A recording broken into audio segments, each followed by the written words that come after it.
दुनिया का सबसे बड़ा और गर्म रेगिस्तान जो कि धरती के करीब 92 लाख किलोमीटर में फैला हुआ है और जो हर साल करीब 4000 घंटे सूर्य की रोशनी को झेलता है, जहां हरियाली के नाम पर सिर्फ कैक्टस और कुछ जंगली पेड़ पौधे मुश्किल से दिखाई पड़ते हैं, वो हमेशा से ऐसा बंजर और वीरान नहीं था। जी हाँ, वहाँ भी बाकी दुनिया की तरह जीवन पनपा करता था।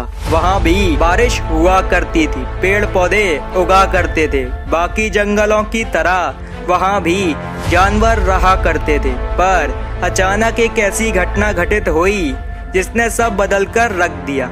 आज से करीब 8000 साल पहले धरती के अपनी सतह पर घूमने वाले ऑर्बिट में होने वाले बदलाव के चलते यह सब हुआ था। दरअसल धरती पहले अपनी सतह पर 24.1 डिग्री पर झुकी हुई थी, जो कि सूरज और बाकी ग्रहों से निरंतर धरती पर लग रहे गुरुत्वाकर्षण बल के चलते आज के वर्तमान 23.5 डिग्री एक्सिस पर आ गई थी।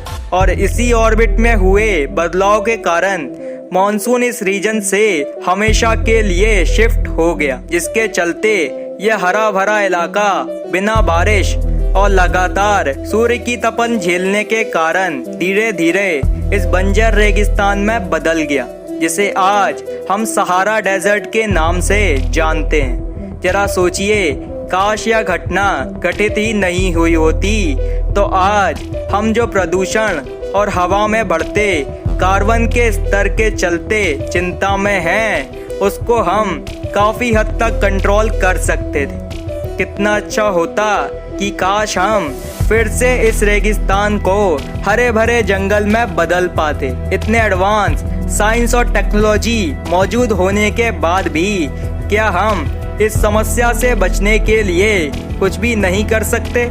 और मान लीजिए अगर हमने ऐसा कुछ कर भी दिया तो क्या ऐसा करने से हमारी प्रकृति को कोई नुकसान होगा? क्या ऐसा करने से हमें कोई नुकसान होगा?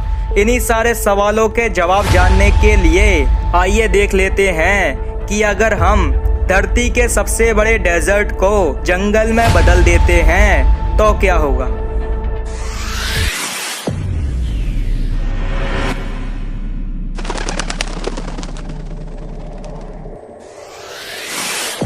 सहारा को जंगल में बदलना हमें काफी क्षेत्रों में लाभ देगा, पर ऐसा करने के लिए हमें कई तरह के टेक्नोलॉजी का इस्तेमाल करना होगा।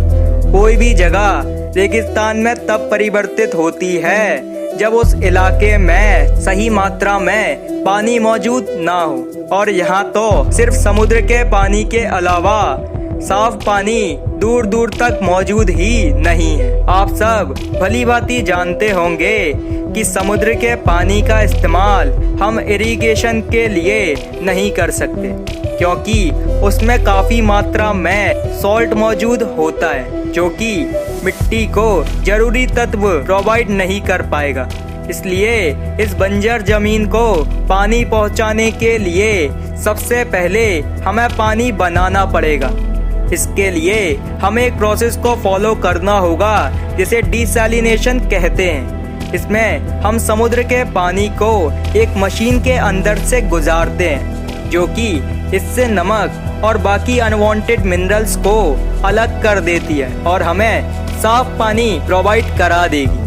इतने बड़े रेगिस्तान को पानी उपलब्ध कराने के लिए हमें काफी संख्या में इन बड़ी बड़ी मशीनों को सेटअप करना पड़ेगा, जो कि अपने आप में एक बहुत बड़ी चुनौती है। चलिए फिर भी मान लेते हैं कि हमने जैसे तैसे पानी बनाने का इंतजाम भी कर लिया है, तो फिर इसके बाद हमें जो चुनौती आएगी वो है इस पानी को इस रेगिस्तान के हर हिस्से में पहुंचाना। जी हाँ, पानी हवा में एवेपोरेट ना हो, इसके लिए हमें अंडरग्राउंड ड्रेनेज सिस्टम का इस्तेमाल करना पड़ेगा। मतलब हमें पूरे सहारा में इस तरह के अंडरग्राउंड पाइप्स को बिछाना होगा जो कि डायरेक्ट पेड़ों की जड़ों को पानी प्रोवाइड करा सकें।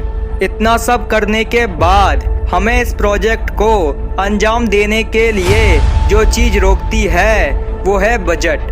इस काम के लिए हमें हर साल करीब $2 ट्रिलियन यानी इतने भारतीय रुपए चाहिए, जो कि किसी भी अकेले देश के लिए संभव नहीं है। मान लेते हैं, चलिए मानवता की भलाई के लिए दुनिया के सारे देश एक साथ आ जाते हैं और हम इस प्रोजेक्ट को अफोर्ड कर भी लेते हैं। तो अब इसके बाद हमें जो खास काम करना है वो है इस तरह के पेड़ों का चुनाव करना जो कि इस गर्म और कम नमी वाले वातावरण में उगाया जा सके। यहाँ की मिट्टी को उपजाऊ बनाने के लिए हमें कई तरह के केमिकल और फर्टिलाइजर का यूज़ भी करना होगा। शुरुआत में छोटे पौधों को उगाने के लिए हमें इस तरह के ग्रीन हाउसेस का निर्माण करना होगा जो कि सूर्य की तरफ से आ रहे अत्यधिक प्रकाश को इन पौधों पर पड़ने से रोक सके। अगर हम ऐसा नहीं करेंगे तो इस भीषण गर्मी से यह मुरझा जाएंगे और हमारी सारी मेहनत पर पानी फिर जाएगा। 10 साल बाद आज रेगिस्तान को जंगल में बदलते बदलते 10 साल बीत गए हैं। हमने जो छोटे छोटे पौधे लगाए थे वो अब धीरे धीरे बड़ा रूप लेने लगे हैं। डेजर्ट को जंगल में बदलने की वजह से सहारा का जो टेम्परेचर है वो भी 8 डिग्री सेल्सियस तक कम हो गया है। अब यहाँ भी थोड़ी बहुत बारिश होने लगी है और हम सब इस मिशन की कामयाबी का जश्न मना रहे हैं। पर इस मिशन को पूरा करने के चलते हम सब इतना खो गए कि हम इससे हमारी प्रकृति पर होने वाले नुकसान के बारे में हम भूल गए हैं। अमेज़न, जी हाँ, धरती के लंग्स कहे जाने वाले अमेज़न रेन फॉरेस्ट जो कि हर साल करीब 2 billion ton carbon dioxide absorb करता है, वो अब डेजर्टिफिकेशन की कगार पर आने लगा है।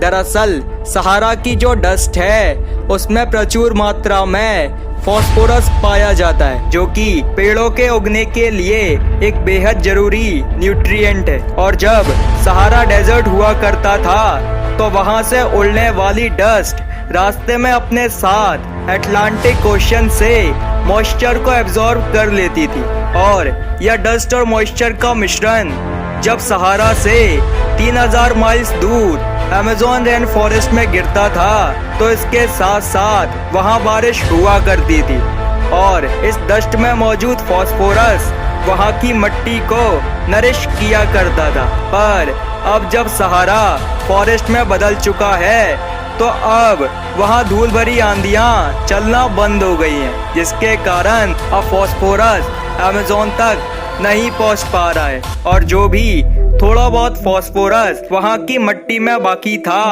वो भी बारिश के चलते धीरे धीरे वहां से बहकर खत्म होने लगा है। कम बारिश और पेड़ों को जरूरी तत्व न मिलने के चलते अब वह धीरे धीरे डेजर्टिफिकेशन की तरफ बढ़ने लगा है और यह खबर सुनकर सारा विश्व चिंता में आ गया है। तो अब तो आपको आपके सवाल का जवाब मिल ही गया होगा कि पूरे सहारा को एक साथ जंगल में बदलना किसी भी समस्या का समाधान नहीं है।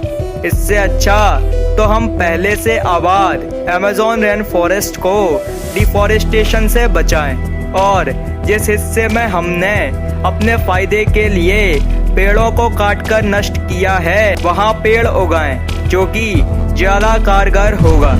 आशा है आपको यह वीडियो पसंद आई होगी और यहाँ तक देखा है तो प्लीज लाइक एंड शेयर के बटन को भी दबा दीजिए। मैं मिलता हूँ आपसे अगली ऐसी ही एक इंटरेस्टिंग और नॉलेजेबल वीडियो में। तब तक के लिए गुड बाय।